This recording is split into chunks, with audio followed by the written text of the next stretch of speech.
What happens when absolute power meets absolute cruelty? In 1851, on an isolated plantation in the American South, one man's laughter in the face of death would echo through history in ways he never imagined. This is the story of Master Reginald Lockwood, a name that would become synonymous with both unspeakable cruelty and inexplicable justice. What you're about to hear isn't just a tale of slavery's darkest moments, but a haunting reminder that some actions leave scars so deep they seem to demand their own reckoning. If stories like this fascinate you, hit that subscribe button and ring the notification bell, because we're diving deep into history's most chilling true events that shaped our world. The morning mist clung to the cotton fields of Lockwood Plantation like a shroud, as if nature itself knew what horrors these 2,000 acres had witnessed. It was March 15th, 1851, and the Georgia sun was just beginning to pierce through the grey dawn, casting long shadows across the rows of white bowls that stretched toward the horizon like an endless sea of human suffering. Reginald Lockwood stood on the wraparound porch of his imposing Greek Revival mansion, a cup of imported coffee steaming in his manicured hands. At 42, he was a man who commanded attention, tall, broad-shouldered, with steel-grey eyes that seemed to calculate the worth of everything they surveyed. His perfectly waxed mustache and expensive tailored clothes spoke of wealth built on the backs of human suffering, each thread woven with the blood and tears of those he considered his property. The mansion itself was a monument to excess, its white columns rising 3 stories high, each one representing the labor of countless enslaved hands. The interior boasted imported marble from Italy, crystal chandeliers from France, and mahogany furniture crafted by the finest artisans money could buy. Every luxury was a reminder of the human cost of his prosperity, though Reginald had long since ceased to think of his workforce as human at all. Another profitable day ahead, he murmured to himself, watching as nearly 200 enslaved people began their daily march to the fields. The sight filled him with a twisted sense of pride that went beyond mere financial satisfaction. Lockwood Plantation wasn't just successful, it was legendary throughout the South for its productivity and, whispered in darker circles, for its master's particular brand of cruelty that had become an art form of psychological and physical torture. The plantation had been in the Lockwood family for 3 generations, each master adding his own layer of brutality to the foundation of fear. Reginald's grandfather had been merely strict, viewing enslaved people as valuable livestock to be maintained. His father had been coldly efficient, implementing systems of control that maximized productivity while minimizing costs. But under Reginald's iron fist, the plantation had grown into something monstrous, a place where human dignity went to die, and hope was systematically crushed under the weight of absolute power. Reginald believed that fear was the most effective motivator, and he wielded it like a master craftsman perfecting his art. He had studied the psychology of control, reading treatises on animal training, and applying those principles to human beings with scientific precision. Every punishment was calculated not just to discipline the individual, but to send a message to the entire enslaved community about the consequences of resistance. "Morning, Master Lockwood," came the gravelly voice of Jeremiah Kane, the plantation's overseer. Kane was a wiry man with sun-weathered skin and eyes like chips of flint, a poor white who had clawed his way up from sharecropping to his current position through a combination of cunning and cruelty. He'd worked for the Lockwood family for 15 years, and in that time he'd learned to match his employer's appetite for control through intimidation, though he sometimes wondered if he'd sold his soul in the process. "Jeremiah?" Reginald nodded without turning around, his gaze still fixed on the human machinery beginning its daily operation. "How are our investments this morning?" "All accounted for, sir, though we might have a problem with that new boy, Jacob. Word is he's been talking about running.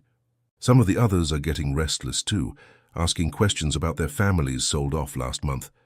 Reginald's lips curved into what might have been called a smile on a kinder man's face. On his, it looked predatory, like a wolf contemplating a wounded deer. "Is that so? Well, we can't have that kind of thinking spreading like a contagion, can we? Ideas are dangerous things, Jeremiah. They multiply in the darkness and spread through whispered conversations." The enslaved community at Lockwood lived in a collection of rough wooden cabins that dotted the eastern edge of the property. deliberately positioned downwind from the main house so that the smell of their poverty wouldn't offend the master's sensibilities. These structures, barely more than shacks, housed entire families in single rooms with dirt floors and gaps in the walls that let in both winter's cold and summer's sweltering heat. The roofs leaked during rainstorms, turning the floors into muddy quagmires, and the walls were thin enough that privacy was an impossible luxury. Despite the deplorable conditions, the people had managed to create something resembling a community, sharing what little they had, caring for each other's children when parents were sold away, and finding moments of joy in songs and stories that kept their spirits alive. They had developed their own economy of kindness, where a shared meal or a comforting word held more value than any currency. Their resilience was a testament to the human spirit's refusal to be completely broken, even under the most oppressive circumstances.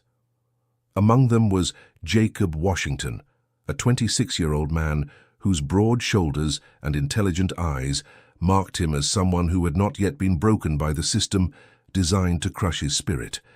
Jacob had arrived at Lockwood just 6 months earlier, sold away from a smaller plantation in South Carolina when his previous owner fell into debt from gambling and poor investments. The separation from his wife, Mary, and their young daughter, Hope, had left a wound in his heart that seemed to grow deeper with each passing day, a constant ache that no amount of physical labor could numb. Jacob's hands bore the calluses of a lifetime of forced labor, but his mind remained sharp and questioning. He had taught himself to read by studying discarded newspapers and had even managed to learn some arithmetic by watching the overseers count the cotton bales. This education, dangerous as it was for an enslaved person to possess, gave him a broader understanding of the world beyond the plantation boundaries and fed his growing conviction that the system holding him captive was not divinely ordained, but man-made and therefore changeable. "I can't stay here," Jacob whispered to his friend Moses as they prepared for another day in the fields, their voices barely audible in the pre-dawn darkness. Moses was an older man, perhaps 50, whose graying hair and lined face spoke of decades under the plantation system. His back was permanently bent from years of cotton picking, and his hands were gnarled from countless hours gripping tools and baskets, but his spirit remained unbroken. Moses placed a weathered hand on Jacob's shoulder, feeling the tension in the younger man's muscles. "I understand your pain, brother. We all do. Every man here knows what it's like to be torn away from family, to lie awake at night wondering if your loved ones are safe, if they're even still alive.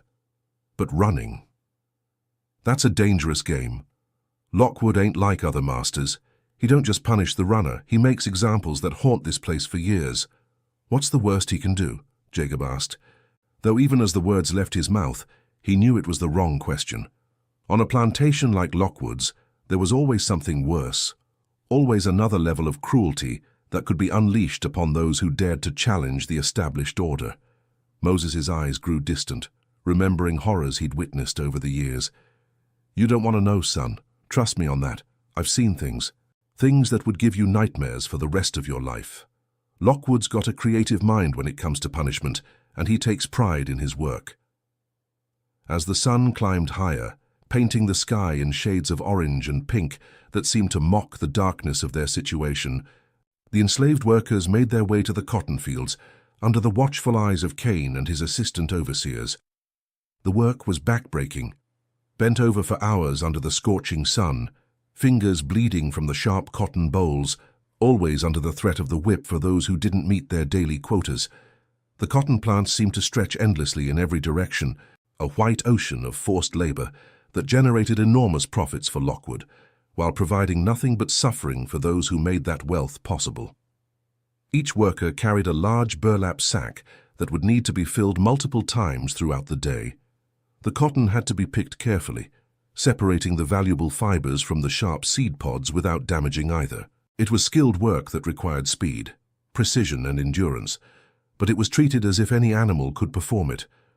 The overseers rode through the fields on horseback, their whips coiled and ready, counting the pounds each worker produced and noting any perceived slowdowns or acts of defiance.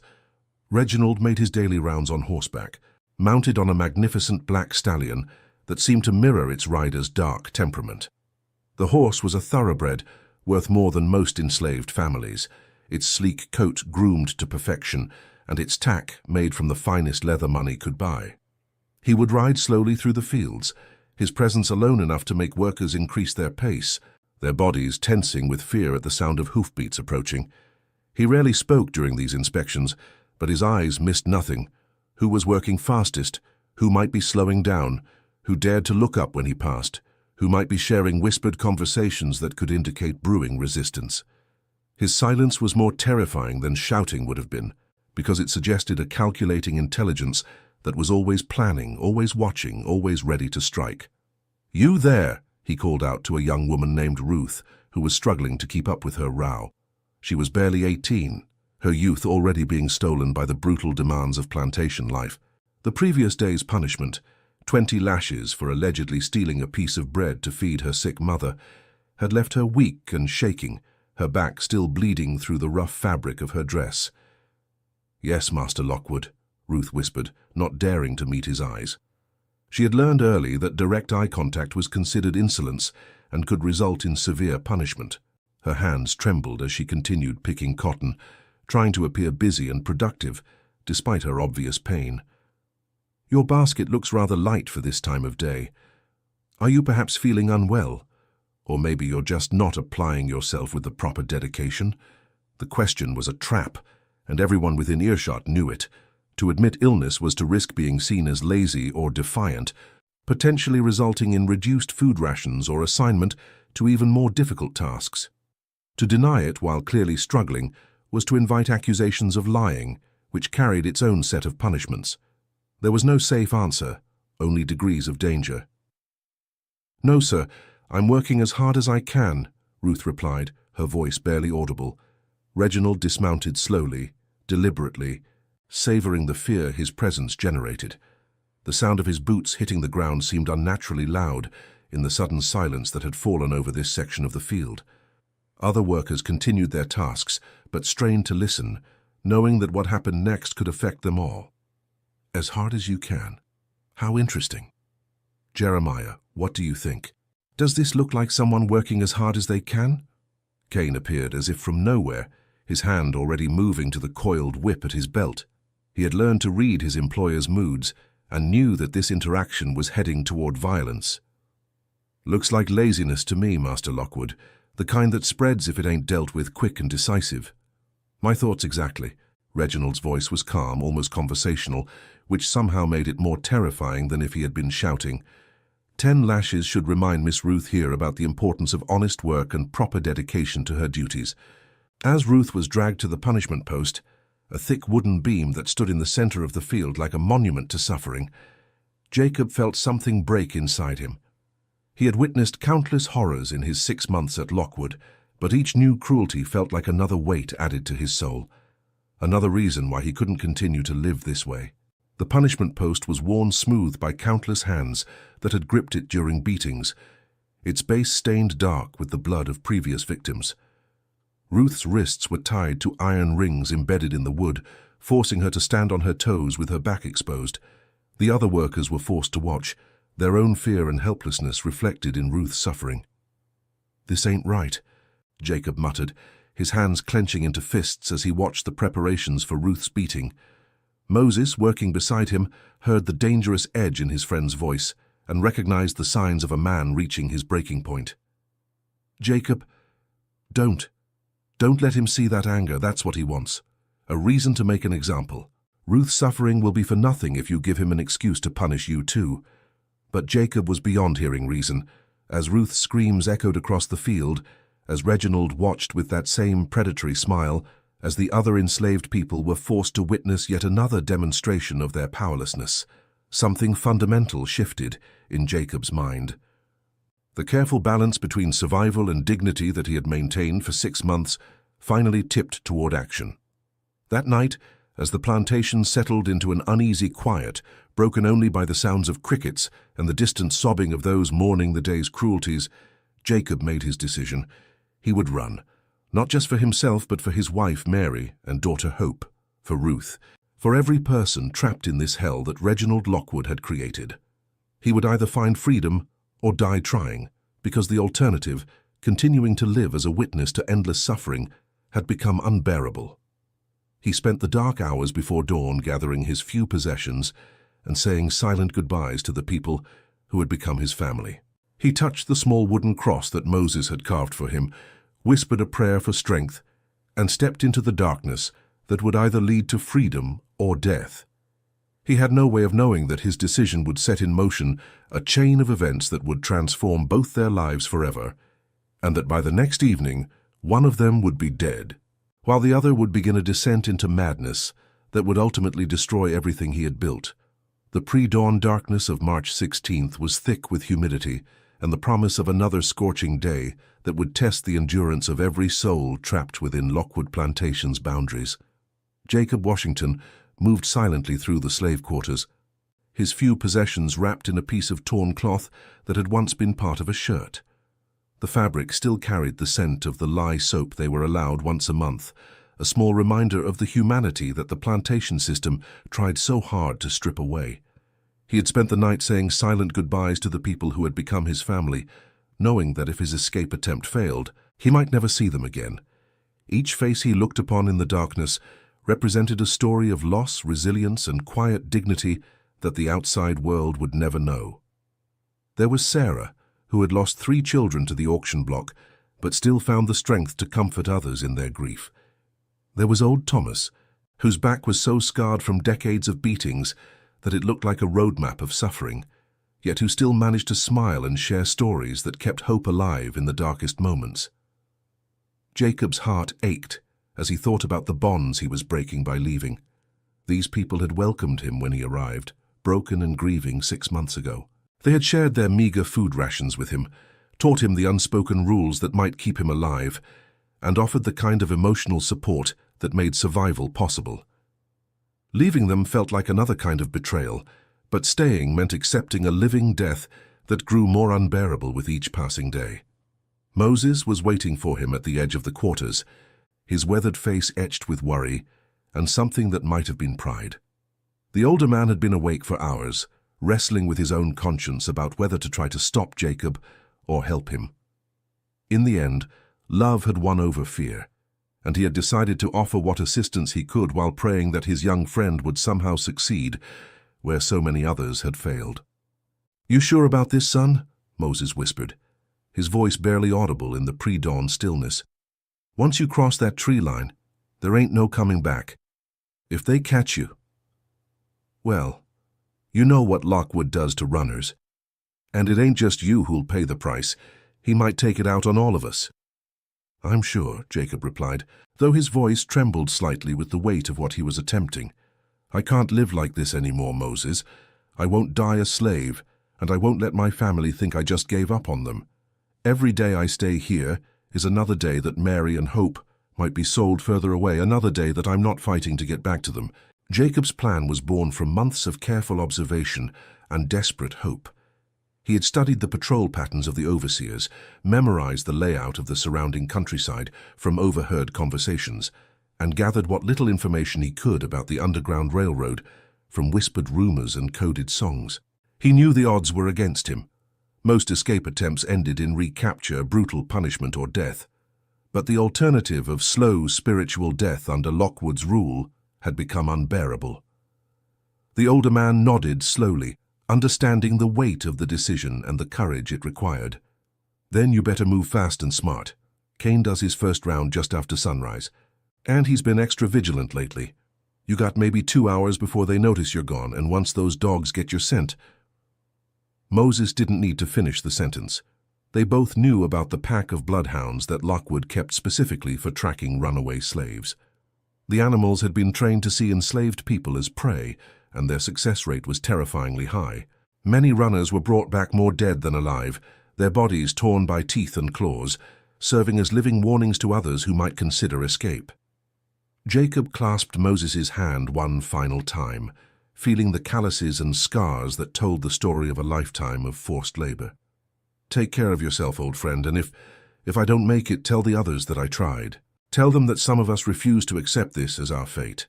"I will," Moses promised, his eyes bright with unshed tears. "And Jacob, if you do make it, If you find your freedom, remember us. Remember that we're still here, still fighting in our own way, still hoping for the day when all of us can walk free." With that, Jacob melted into the shadows between the cabins, moving with the stealth of a man whose life depended on remaining invisible.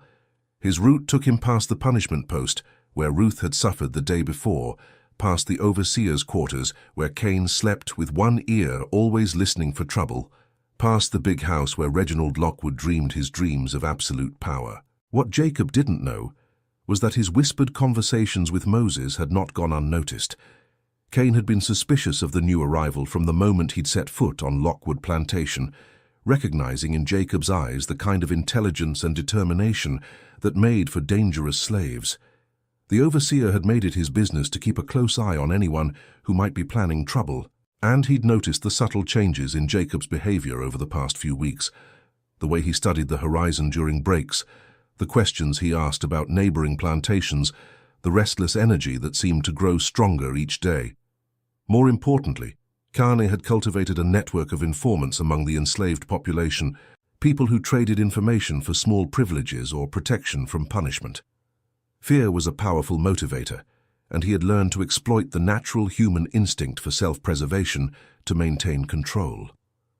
One of these informants, a broken man named Samuel who had been crushed by years of abuse, had reported the late-night conversations between Jacob and Moses.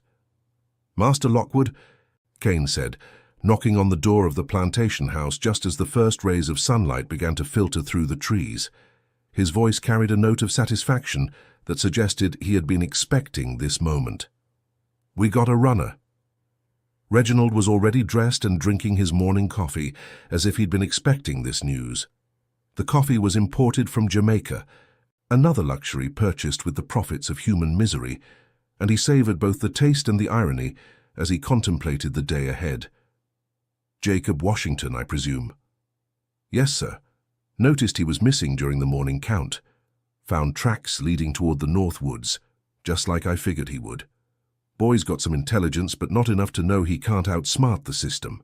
A slow smile spread across Reginald's face, but there was no warmth in it, only the cold satisfaction of a predator who had anticipated his prey's every move. This was the moment he had been waiting for, the opportunity to demonstrate once again why resistance was futile and why his authority was absolute. "How long has he been gone?" "Can't be more than an hour or two. We can catch him easy if we leave now. The dogs are already getting excited. They can smell the fear on him from here." "Oh, we'll catch him," Reginald said, setting down his coffee cup with deliberate care. The fine china clinked softly, a civilized sound that contrasted sharply with the brutality he was planning. "But not too quickly. I want him to think he has a chance. I want him to taste freedom for just long enough to make losing it again truly devastating. Fear is most effective when it's preceded by hope." Within an hour, a hunting party had been assembled that resembled something from a medieval nightmare. Reginald rode at the head of the group, mounted on his black stallion and dressed as if he were going to a social gathering rather than a manhunt. Behind him came Cain and 3 other overseers, all armed with rifles and whips, their faces set with the grim determination of men who had turned human hunting into a profession. Behind them came the dogs, a pack of bloodhounds trained specifically for tracking runaway slaves. These animals had been bred and conditioned to see enslaved people as prey, their natural hunting instincts perverted into tools of oppression. The sound of their baying filled the morning air like a promise of doom, a sound that had haunted the nightmares of every enslaved person in the region. The hunt itself was a carefully orchestrated performance designed as much to terrorize the enslaved population as to recapture Jacob. Word of the chase would spread quickly through the plantation grapevine, serving as a reminder of what happened to those who dared to seek freedom. The sound of the dogs and the shouts of the hunters would echo across the fields, ensuring that every person picking cotton would know that someone was paying the price for the dream of liberty. Meanwhile, Jacob had made good time through the night, driven by desperation and the fading hope that he might actually escape. The Georgia wilderness was dense and unforgiving, filled with swamps, thorny underbrush, and dangerous wildlife, but it also offered the possibility of concealment for those brave enough to navigate its perils. He had followed the North Star as best he could, using the navigation skills passed down through generations of enslaved people who had dreamed of freedom. But as the sun climbed higher and the Georgia heat began to build, exhaustion started to take its toll. His clothes were torn from pushing through underbrush, his hands and face scratched and bleeding from thorns and branches. His feet, protected only by worn shoes that were falling apart, were cut and blistered from hours of walking on rough terrain. Worse, he could hear the distant sound of dogs behind him, their baying growing steadily closer despite his best efforts to cover his trail. "No!" he gasped, forcing his legs to keep moving even as his lungs burned and his vision blurred from exhaustion. "Not yet. Not when I'm this close to something better." But the sounds were getting closer with each passing minute. The baying of the hounds, the thunder of hoofbeats, the shouts of men who had turned human hunting into a sport, all of it was converging on his location with the inevitability of a natural disaster. Jacob knew his time was running out, but he refused to give up. Every step forward was a step toward his family, toward freedom, toward the life he dreamed of living. He tried every trick he could remember, wading through streams to break his scent trail, doubling back on his own path, even climbing trees to throw off the dogs. But the bloodhounds were too well trained and experienced. They had been bred for this purpose, their senses honed by years of successful hunts, and they were closing the distance with mechanical precision. The end came suddenly and brutally. Jacob burst through a line of trees into a small clearing and found himself face to face with Reginald Lockwood, who sat calmly on his horse as if he'd been waiting there all morning. The plantation master's clothes were immaculate, his posture relaxed, his expression one of mild amusement rather than the anger Jacob had expected. "Going somewhere, Jacob?" Reginald asked, his voice carrying that same conversational tone that had terrified Ruth the day before. There was something almost theatrical about the moment, as if Reginald were performing for an invisible audience. Jacob's chest heaved as he fought to catch his breath, his body trembling from exhaustion and the crushing realization that his bid for freedom had failed. His eyes darted around the clearing, looking for an escape route, but Cain and the other overseers had already emerged from the trees, surrounding him completely. The trap had been perfectly executed and he was caught like an animal in a snare. I was just..." Jacob began, but Reginald held up a hand to silence him. "Please don't insult my intelligence with lies. You were running, which makes you a thief. You see, you were attempting to steal yourself from me, and theft is a serious crime that demands serious punishment." The dogs had caught up now, their massive forms circling Jacob like wolves around wounded prey. Their handler kept them barely in check, and Jacob could see the hunger in their eyes. They had been trained to see people like him as quarry, nothing more than animals to be hunted and brought down. "You could let me go," Jacob said, knowing it was hopeless, but unable to stop himself from trying. "I ain't caused no trouble here. I just want to see my family again. I got a wife and daughter who need me." Reginald laughed, a sound like breaking glass that seemed to echo off the trees surrounding the clearing. "Let you go? My dear Jacob, you seem to misunderstand your situation completely. You are not a person who can be let go. You are property, valuable property that I have invested considerable money in acquiring, and I don't make a habit of giving away my investments." "I'm a man," Jacob said, straightening his shoulders despite his exhaustion and fear. "I got a wife and a daughter who need me. I got dreams and hopes just like you do. I got a soul that belongs to God, not to you." The laughter died on Reginald's lips, replaced by something much colder and more dangerous. The mask of civilized amusement slipped away, revealing the monster beneath. Dreams, hopes, a soul. How amusing. "Tell me, Jacob, what exactly do you think gives you the right to such luxuries?" "God gives me that right," Jacob replied, his voice growing stronger as he found his courage in the face of death. "Same God that made you made me. Same God that's going to judge us both someday for what we've done with the lives he gave us." The silence that followed was deafening. Even the dogs seemed to sense the shift in the air, their growling subsiding to nervous whimpers. Cain and the other overseers exchanged glances, recognizing the dangerous territory this conversation was entering. They had seen Reginald angry before, but this was something different, something that suggested the careful control he usually maintained was beginning to slip. Reginald dismounted slowly, his boots hitting the ground with the finality of a judge's gavel. God, you say? How interesting. And what do you suppose this God of yours thinks about slaves who steal themselves from their rightful owners? I think he knows the difference between right and wrong, Jacob said, meeting Reginald's gaze directly for the first time. And I think he's watching what happens here today, taking note of who shows mercy and who chooses cruelty. What happened next would be talked about in whispers for generations. Reginald Lockwood, a man who prided himself on his control and calculated cruelty, felt something snap inside him like a tightly wound spring finally breaking under pressure. Perhaps it was the defiance in Jacob's voice, or the way he refused to look away, or simply the accumulation of years of believing himself to be above any earthly or divine judgment. "Is that so?" Reginald said, his voice dropping to barely above a whisper. "Well then, let's give your God something to watch." What followed in that clearing would haunt every witness for the rest of their lives, becoming a story that would be whispered in slave quarters across the South for generations to come. Reginald Lockwood, faced with defiance he couldn't break through intimidation alone, descended into a madness that revealed the true depths of his cruelty and the complete absence of humanity in his soul. "Hold him," he commanded, and Cain motioned to the other overseers, with the weary resignation of men who had participated in too many such scenes. They grabbed Jacob's arms, forcing him to his knees in the center of the clearing. The bloodhounds circled closer, sensing their master's escalating rage, and responding to the scent of fear and sweat that filled the air.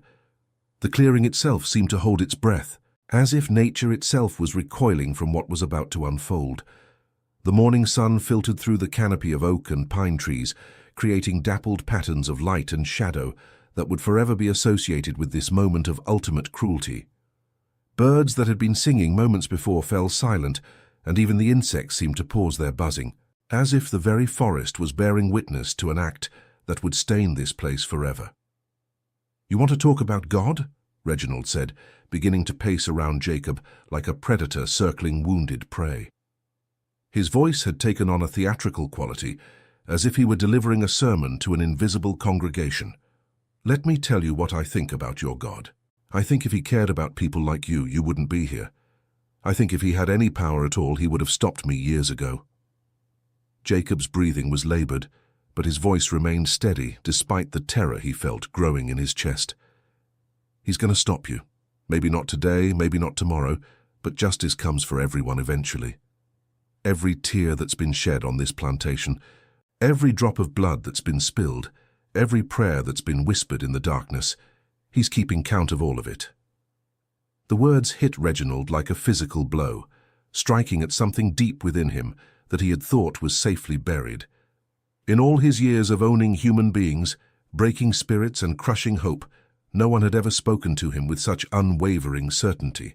It was as if Jacob could see something that Reginald couldn't, a future where the natural order of things might be different, where the powerful might be held accountable for their actions. "Justice?" Reginald laughed, but there was a hysterical edge to it now, a note of desperation that suggested his confidence was not as absolute as he pretended. "I am justice on this plantation. I am judge, jury and executioner. Your God has no power here because I don't allow him to have power here." He nodded to Cain again, and the overseer's whip began to fall in earnest. The leather sang through the air with a sound like tearing silk, each crack followed by the wet slap of contact with flesh, 10 lashes, 20, 30. Each blow was accompanied by Jacob's grunts of pain, but still he refused to beg, refused to break, refused to give Reginald the satisfaction of complete surrender. The other overseers watched in growing discomfort as the beating continued far beyond what was necessary to establish dominance. This wasn't discipline anymore. It was something darker, something that crossed lines that even hardened men like themselves recognized as sacred. They had all participated in the brutal machinery of slavery, but what they were witnessing felt different, felt wrong in a way that made their stomachs turn. "Please, Master Lockwood," Cain said after the 40th lash, his own face pale with the brutality of what he was witnessing. "He's had enough. Any more and we'll lose a valuable piece of property. The investment won't be worth anything if he's dead." "And what if he dies?" Reginald snapped, his eyes wild with something that looked like madness. What if he dies knowing that his God abandoned him? What if he dies knowing that all his talk of justice was nothing but the delusion of a piece of property who forgot his place? But Jacob wasn't dead yet, barely conscious, blood pooling beneath him and soaking into the earth that would forever remember this moment. He managed to lift his head one final time. His voice was barely a whisper, but it carried clearly in the unnatural silence of the clearing. My daughter," he gasped, each word a monumental effort. "She's gonna grow up free. You can kill me, but you can't kill what's coming. Change is coming, and all your whips and chains and dogs won't be able to stop it." Those words, spoken with the last of Jacob's strength, delivered with the conviction of a man who could see beyond his own death to a future that was inevitable, broke something fundamental in Reginald Lockwood's mind. The careful facade of civilization that he had maintained, the pretense that his actions were justified by law and custom, the belief that he was somehow ordained by God to rule over other human beings, all of it crumbled in the face of Jacob's unshakable faith in ultimate justice. He began to laugh. It started as a chuckle, then grew into full-throated laughter that echoed through the trees like the sound of madness itself. He laughed as Jacob's breathing became more labored, each breath a struggle against the damage that had been inflicted on his body. He laughed as the light began to fade from the young man's eyes, as the spark of defiance that had burned so brightly was finally extinguished. He laughed as Jacob Washington, husband, father, dreamer, died in the dirt of a Georgia clearing, surrounded by men who saw him as nothing more than damaged property. "Look at him," Reginald gasped between fits of laughter, pointing at Jacob's still form with a trembling finger. "Look at your champion of justice. Where is his God now? Where is the freedom he was so certain would come? Where is the change he promised?" The laughter continued, growing more hysterical with each passing moment. It was the sound of a man who had finally revealed the true depths of his depravity, who had crossed a line from which there could be no return. Cain and the other overseers stood in stunned silence, their faces pale with shock and something that might have been shame. They had witnessed countless acts of cruelty over the years, but this was different. This wasn't discipline or punishment. This was something darker, something that seemed to cross a line that even hardened men like themselves recognized as sacred.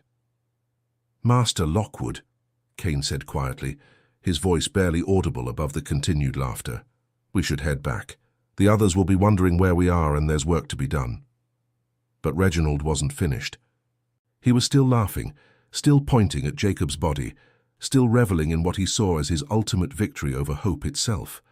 The sound echoed off the trees, seeming to multiply and distort until it filled the entire clearing with its madness.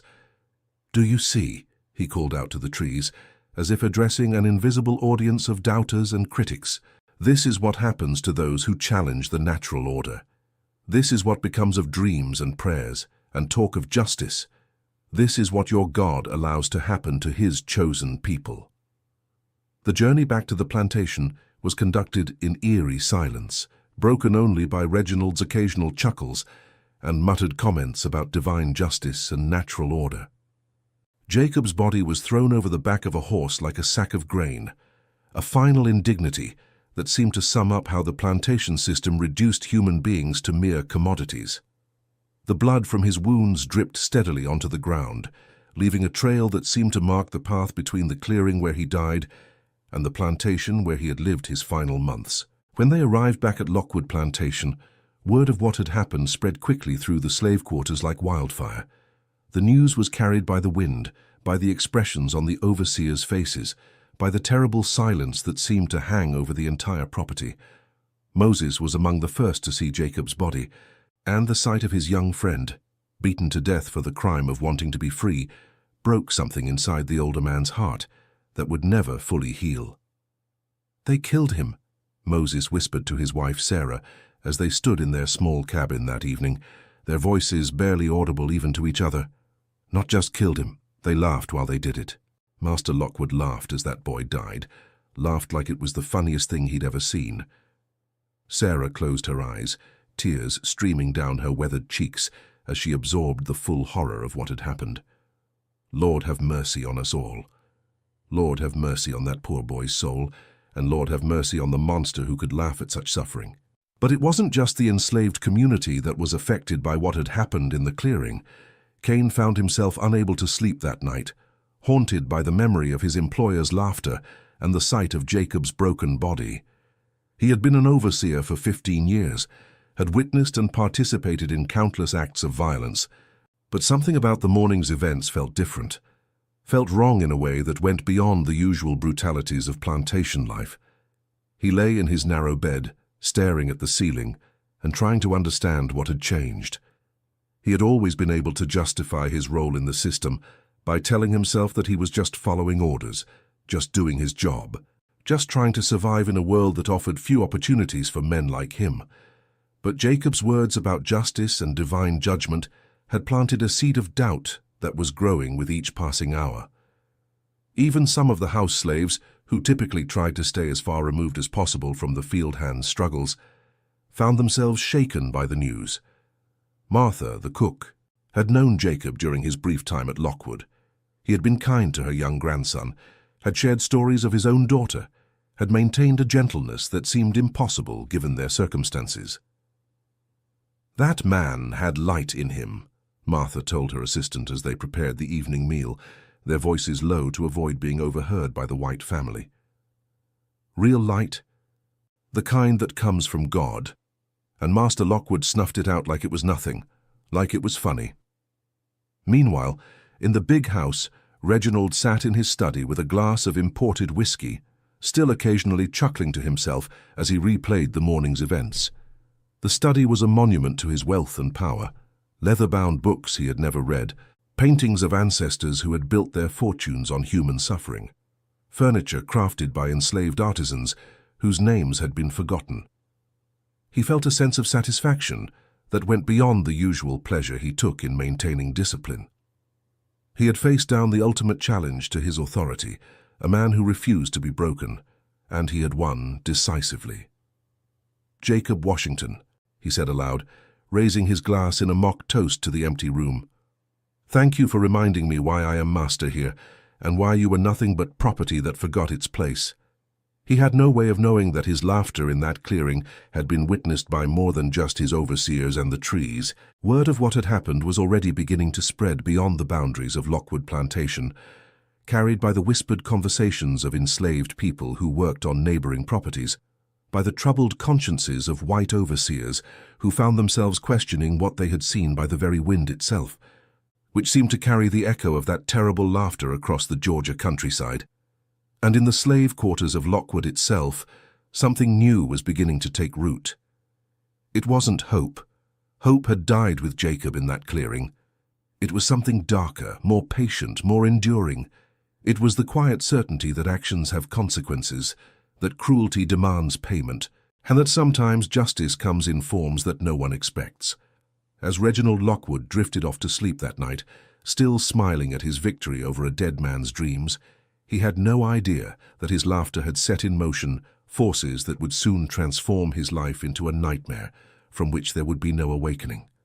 The curse, as it would come to be known, had already begun its work, and the man who had laughed at death would soon discover that death was not without its own sense of humor.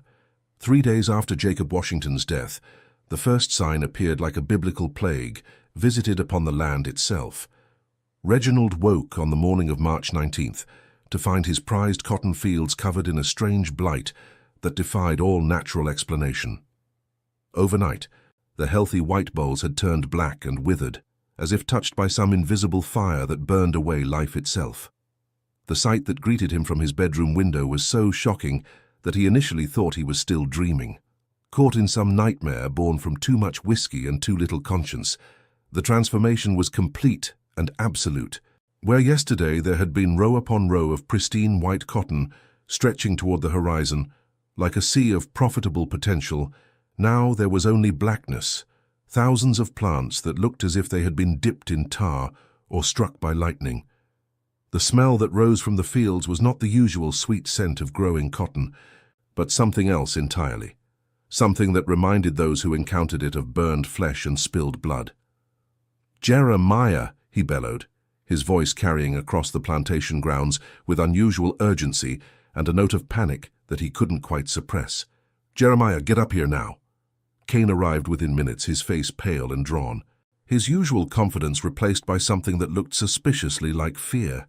He had been expecting this summons since discovering the ruined crops during his dawn inspection, but he still had no explanation for what he had witnessed. "Master Lockwood, I don't know how to explain it. Yesterday evening everything looked normal. This morning my entire crop is destroyed." Reginald finished, his voice tight with barely controlled rage and something else, something that might have been the first stirring of genuine fear. "How does something like this happen overnight? What kind of disease works this fast and this completely?" "I don't know, sir. I've never seen anything like it in 15 years of working plantations. It's like the plants just died all at once, like something sucked the life right out of them." Reginald dressed quickly and rode out to inspect the damage himself, his black stallion snorting and shying away from the fields, as if the animal could sense something wrong with the very air. What he found defied not only explanation but belief. The cotton plants hadn't been eaten by insects or damaged by weather. They had simply withered and blackened, as if the life had been drained out of them by some unseen force that worked with supernatural efficiency. The pattern of destruction was what made it most unsettling. In natural blights there were always variations, some plants more affected than others, some areas where the disease hadn't yet spread, some signs of the gradual progression that characterized normal agricultural problems. But this was different. Every plant was equally affected, every bole equally blackened, every leaf equally withered. It was as if some invisible hand had passed over the entire plantation in a single night, touching each plant with the same deadly finger. "Could be some kind of disease," suggested Dr. Whitmore, the local physician who had been called in to examine the crops, despite his complete lack of agricultural expertise. "Though I must confess, I've never encountered anything that works this quickly or completely. It's almost as if—" "As if what?" Reginald demanded, his patience wearing thin as he faced the destruction of his primary source of income. "Well, it's almost as if something wanted to destroy your crop specifically. The pattern is too perfect, too complete to be natural." "Disease doesn't explain the uniformity," observed James Crawford, a neighboring plantation owner who had come to see the phenomenon for himself. Crawford was a practical man who had been farming for 30 years, and he had never seen anything like what lay before them. Look how it's affected every plant equally, every field the same way. Usually you'd see some variation, some plants more affected than others, some areas where the blight hadn't spread yet. But it was Moses who provided the explanation that would haunt Reginald for the rest of his days. The old man was working in the ruined fields, gathering the blackened cotton that would never see market, when he overheard the white men's conversation. Something in their puzzled tones and scientific speculation struck him as almost comical, and he couldn't resist speaking the truth that they were all too blind or too frightened to see. "Ain't no disease," Moses said quietly, his voice carrying clearly in the morning air despite its low volume. "It's justice." Reginald spun around, his eyes blazing with fury and something that might have been the first stirring of genuine fear. The old slave's calm certainty was more unsettling than any amount of scientific speculation. "What did you say?" Moses straightened up slowly, his weathered hands still holding the blackened cotton bolls, meeting his master's gaze with the same fearless dignity that Jacob had shown in his final moments. "I said it's justice, Master Lockwood. Jacob Washington's blood is in this soil now, and the earth don't want to grow nothing good from it. The land itself is crying out against what happened in that clearing." "You superstitious fool," Reginald snarled, but there was something in his voice that suggested he wasn't entirely convinced of his own words. "It's a crop disease, nothing more. Some kind of fungus or blight that we haven't identified yet." "Maybe," Moses replied, turning back to his work, with the calm acceptance of a man who had seen enough of life to recognize truth when it presented itself. "But I notice it started exactly 3 days after you laughed while that boy died. 3 days, just like in the Bible when the Lord rose from the dead. Some things don't stay buried, Master Lockwood." The comparison to Christ's resurrection was not lost on anyone present, and it sent a chill through the assembled group that had nothing to do with the morning air. Dr. Whitmore cleared his throat uncomfortably, suddenly finding the scientific discussion less appealing.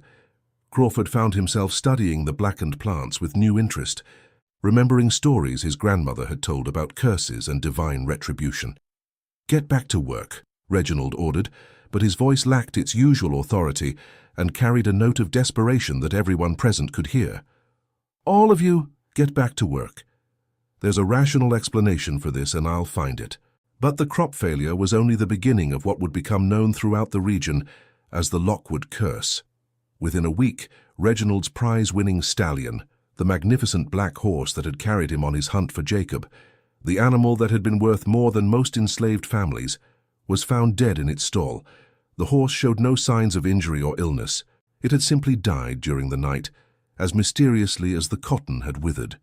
The veterinarian who examined the carcass could find no cause of death, no sign of poison or disease, no explanation for why a healthy animal in its prime would simply stop living. "Heart failure," Dr. Whitmore concluded after examining the horse, but his diagnosis sounded uncertain even to his own ears. The animal's heart was perfectly normal, its organs healthy, its body showing no signs of distress. Though I must say, I've never seen a healthier animal succumb so suddenly. It's almost as if it simply gave up.